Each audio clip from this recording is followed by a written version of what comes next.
बिस्मिल्लाहिर्रहमानिर्रहीम। खातिन हज़रात, मैं हूँ अख्तर अब्बास और आप सबको मेरा बहुत सलाम पहुँचे। हिफ्ज़ा बतूल ने कहा, सर आप बड़ी मज़े मज़े की बातें बताते हैं और बाज़ तो इस बात पर यकीन नहीं आता। अच्छा हिफ्ज़ा बेटा, आपके सवाल को मैं भी लेता हूँ, उससे पहले आपको एक मज़े की बात बताता हूँ। एक लड़की की शादी हुई, तो शादी के बाद उसने खाना बनाया पहली दफ़ा, तो मियाँ ने खाया, तो मियाँ ने खाने के बाद चुप रहा। तो लड़की ने पूछा कि कैसा लगा।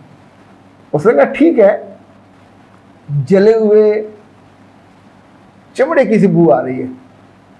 तो लड़की ने शर्मिंदा होने या उस पर कोई डिफेंसिव होने की बजाय उसके करीब आई, उसकी तरफ देखा और कहा, ला हौला वला कुव्वत, आपने भी क्या क्या मज़े चख रखे हैं। अच्छा, मैंने जब भी ये पहली दफ़ा सुना तो आई इंजॉयड अ लॉट कि बंदे में कॉन्फिडेंस यही होना चाहिए कि उसने एकदम से वो ऊपर से आई, ज़रा खाना जल गया होगा, बोटियाँ जल जाती हैं, तो लेकिन उसने वो जुमला कहा। मुमकिन है उस मियाँ ने उस वक्त उस जुमले को एंजॉय किया, और मुमकिन है उसने पक्का समूह बना के कहा कि तुमने ये मुझ पे क्यों ब्लेम कर दिया और मेरी तरफ मोड़ दिया। कभी कभी आप में ये सलाहियत होनी ही चाहिए कि जो मुद्दा आप पे आ रहा उसको आराम से ऐसे करके मोड़ दें।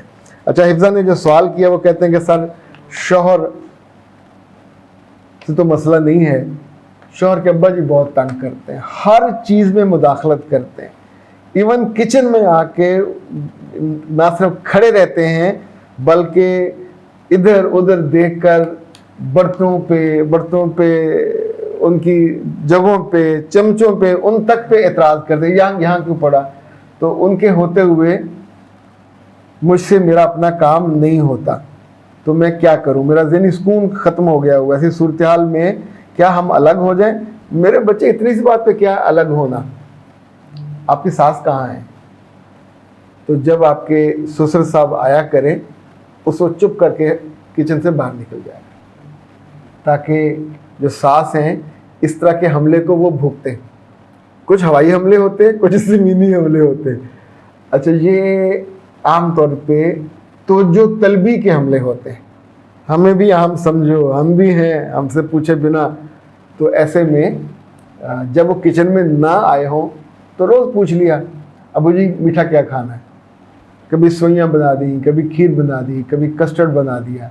और अगर उस वक्त वो किचन में आ जाएं तो उन्हें कहा, बजना आप वापस जाएं, मैं वहीं लेके आऊँगी, अब मुझे बता दें ऊपर उसकी गार्निशिंग कैसे करनी है, उसके साथ बोतल लेनी है, पानी लेना, क्या लेना, ताकि आपको मज़ा आए वहाँ सर्व होने का।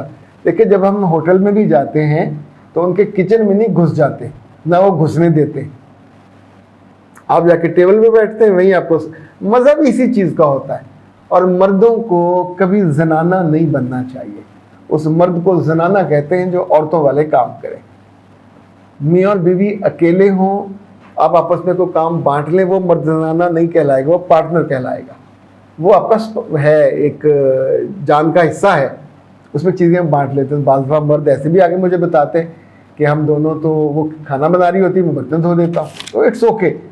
पर ये बात कभी अपने दोस्तों को भी नहीं बतानी चाहिए।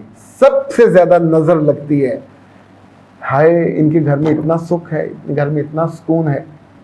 अच्छा, जो बातें आप दोनों के बीच की हैं, आपके घर की खुशी की हैं, उसकी खुशबू अपने तक रखें तो ज़्यादा अच्छा है, उस पर नज़र नहीं लगती।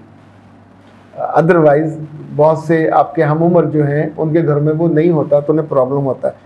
तो मेरे बच्चे, आपका ससुर साहब इतना बड़ा मसला नहीं है। ये भी हो सकता है कि अपनी सास से बात करके देखिए, अब्बा जी माशाल्लाह इतने एक्टिव हैं, इतने समझदार हैं, तो इन्हें किसी बिज़नेस पे क्यों ना लगाया जाए, कोई दुकान खोल दी जाए, कोई ऐसी ओपनिंग, कोई ऐसा बिज़नेस, ताकि जो सलाहियत उनकी घर में कोनों खुदरों, यानी कुछ ससुर ऐसे भी हैं, ससुरे मैं कहता हूँ उनको, जो माइयों की सफाई तक पे पीछे पीछे देख रहे होते हैं। ए रह गया, तुसी मामे लगते हो, अपने काम से रहो। वो आपकी बेटी का काम है, बीवी का काम है, बहू का काम है, लेट देम डू। सुपरवाइज भी वो करें जिस काम के लिए आप हो नहीं, वो काम नहीं करना चाहिए, उस पर पंगा नहीं लेना चाहिए। निज़ाम घर का खुद आपका इमेज, यानी हमारे घर में जो मेड्स आती हैं, अब तो मुश्किल हमारे उनमें हमने सर्वर क्वार्टर बना दिया, वो तो यहीं रहती हैं, लेकिन کبھی کبھی جب ڈیلی ویجز والی آتی ہیں جو آس پاس سے کہیں آ کے کام کرتی تھی، تو وہ اہلیہ کو مختلف گھروں کے قصے بتاتی تھی کہ فلاں گھر کا جو ہے بابا وہ یہ کرتا ہے، وہ یہ کرتا ہے. اچھا، اس نے مجھے بتایا، ہم دونوں نے ہنستے ہوئے اس پہ ایک انڈرسٹینڈنگ کی کہ جب تک اس نے ہمارے یہاں کام کرتی رہی، میں کبھی ان کے متھے بھی نہیں لگا. یعنی آئی کانٹیکٹ کرنا تو بہت دور کی بات، میں اپنے آفس چلا جاتا، بیڈ روم چلا جاتا، تو ہمارا کبھی آئی کانٹیکٹ بھی نہیں ہوا تھا. اس کے بعد انہوں نے جا کے پہلے وائف سے اظہار کیا کہ آپ کے میاں تو نہ دکھتے ہیں، نہ ملتے ہیں، نہ کبھی کسی بات پہ ٹوکتے ہیں. تو انفیکٹ تجربے سے بندہ بہت ساری چیزیں سیکھتا ہے، بجائے اس کے کہ آپ اپنی میں ابو سید تو نہیں کہتا آپ کے سسر کی کہ ان کی بدنگاہی کا کوئی مسئلہ ہوگا، پر کبھی کبھی توجہ طلبی کا مسئلہ ہوتا ہے کہ آپ ہر بات میں آگے ہو کر، کچھ لوگ زور سے بولتے ہیں، کچھ لوگ شاؤٹ کرتے ہیں، کچھ لوگ ٹیز کرتے ہیں تاکہ ان کو توجہ دی جائے. تو ایسے بندے کو پھر کہیں انگیج کرنا چاہیے کسی اور کام پہ، تاکہ آپ کے گھر کا سکون برباد نہ ہو. اختر عباس کو ٹھہریے، اختر عباس کو اپنی دعا میں یاد رکھا کریں. اجازت دیجیے، السلام. زندگی کسی سڑک کی طرح ہے، نہ تو سڑک سیدھی ہوتی ہے ہمیشہ، اور نہ ہی اس میں سے ہم سجم سامنے باز آتے ہیں. معاملات ہوں، رشتے ہوں، تعلقات ہوں، ایکسپیکٹیشن ہوں، اتنی جگہوں پہ انسان کے دل کو دھچکا لگتا ہے اور دل دکھی ہو جاتا ہے. پر ہمارے آس پاس دکھوں کو چننے والا کوئی نہیں ہوتا، ہمیں حوصلہ دینے والا بھی کوئی نہیں ہوتا، کوئی رستہ دکھانے والا بھی کوئی نہیں ہوتا، اور یہ ہر بندے کے بس میں نہیں ہوتا. جب وہ میرے پاس کاؤنسلنگ کے لیے آتے ہیں، مینٹورنگ کے لیے آتے ہیں، ہم پورا 1 گھنٹہ آپ کو سنتے ہیں، یہ آدھا گھنٹہ بھی ہو سکتا ہے. پاکستان میں، پاکستان سے باہر، جہاں جہاں صبح 9 سے رات 9 تک 1 گھنٹے کے سلاٹس میں لیتا ہوں، اور اس میں صرف آپ کی باتیں سنتے نہیں ہیں، آپ کو بہترین حل بتاتے ہیں. یہ کاؤنسلنگ پیڈ ہوتی ہے، اور سب سے مزے کی بات یہ ہے کہ آپ ہی کے مطالبے پہ، آپ ہی کی خواہش پہ اور آپ ہی کی مرضی پہ ہم چھٹیوں کے دن بھی کاؤنسلنگ کے لیے آن رکھتے ہیں.